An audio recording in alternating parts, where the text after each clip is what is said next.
ಭಾರತೀಯ ಸಿನಿಮಾ ರಂಗದಲ್ಲಿ ನಟ ನಟಿಯರು ತಮ್ಮ ವೈವಾಹಿಕ ಜೀವನದಲ್ಲಿ ಡಿವೋರ್ಸ್ ತೆಗೆದುಕೊಳ್ಳುವುದು ಸರ್ವೇ ಸಾಮಾನ್ಯ ಆಗ್ಬಿಟ್ಟಿದೆ. ಈಗ ಶುಭ ಪೂಂಜಾ ಅವರು 4 ವರ್ಷದ ಹಿಂದೆ ಅಷ್ಟೇ ಮದುವೆಯಾಗಿದ್ರು. ಬಟ್ ಇದೀಗ ದಾಂಪತ್ಯ ಜೀವನವನ್ನ ಎಂಡ್ ಮಾಡ್ಕೋತಾ ಇದ್ದಾರೆ. ಸದ್ಯಕ್ಕೆ ಈ ವಿಚಾರ ಎಲ್ಲಾ ಕಡೆ ವೈರಲ್ಸ್ ಆಗ್ತಾ ಇದೆ. ಯಾತಕ್ಕಾಗಿ ಶುಭ ಪೂಂಜಾ ಅವರು ಈಗ ಈ ರೀತಿಯ ಒಂದು ನಿರ್ಧಾರವನ್ನ ತೆಗೆದುಕೊಳ್ತಾ ಇದ್ದಾರೆ ಅಂತ ಬಹಳಷ್ಟು ರೀತಿಯಲ್ಲೂ ಕೂಡ ಈಗ ವಿಚಾರ ಪ್ರಸ್ತಾಪ ಆಗ್ತಿರುವಂತದ್ದು. ಇವರ ಪತಿ ಹೆಸರು ಸುಮಂತ್ ಅಂತ. ಇಬ್ಬರು ಒಪ್ಪಿಗೆ ಮೇರೆಗೆ ಇದೀಗ ಫ್ಯಾಮಿಲಿ ಕೋರ್ಟ್ ಮೆಟ್ಟಿಲೇರಿದ್ದಾರೆ. ಈ ಇಬ್ಬರು ಜೋಡಿ ಈಗಷ್ಟೇ ವೈವಾಹಿಕ ಜೀವನಕ್ಕೆ ಅಂದ್ರೆ 4 ವರ್ಷ ಹಿಂದೆಷ್ಟೇ ಕಾಲಿಟ್ಟಿದ್ರು. ಬಟ್ ಇವರ ಬಾಳಿನಲ್ಲಿ ಬಿರುಗಾಳಿ ಎದ್ದಿದ್ದು ಯಾಕೆ ಅಂತ ಅಭಿಮಾನಿಗಳು ಈಗ ಪ್ರಶ್ನೆನ ಮಾಡ್ತಾ ಇದ್ದಾರೆ. ಕನ್ನಡದ ಮೊಗ್ಗಿನ ಮನಸ್ಸು ಸೇರಿದಂತೆ ಹಲವು ಸಿನಿಮಾಗಳ ಮೂಲಕ ಜನಪ್ರಿಯತೆಯನ್ನು ಗಳಿಸಿಕೊಂಡಿದ್ರು.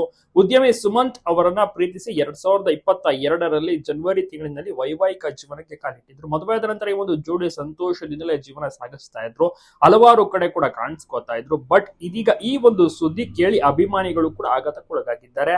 ಸೊ ಶುಭ ಪೂಂಜಾ ಮತ್ತೆ ಅವರ ಒಂದು ಇಬ್ಬರ ಒಪ್ಪಿಗೆ ಕೂಡಿತು ನ್ಯಾಯಾಲಯ ಈಗ ಜಂಟಿ ಅರ್ಜಿಯನ್ನು ಕೂಡ ಸಲ್ಲಿಸಿರುವಂತದ್ದು. ನ್ಯಾಯಾಲಯ ಇದನ್ನ ಕಂಪ್ಲೀಟ್ ಆಗಿ ಏನು ಚೆಕ್ ಮಾಡ್ತಾರೆ. ಇನ್ನೊಂದ್ಸತಿ ಏನು ಕೂತು ಚರ್ಚೆಯನ್ನು ಸಹ ಮಾಡ್ತಾರೆ. ಅದಾದ ಬಳಿಕ ಇಬ್ಬರಿಗೂ ಸಹ ಕೋರ್ಟ್ ಹಾಜರಾಗುವಂತ ಒಂದು ಸೂಚನೆಯನ್ನು ಸಹ ನೀಡಲಾಗುತ್ತೆ.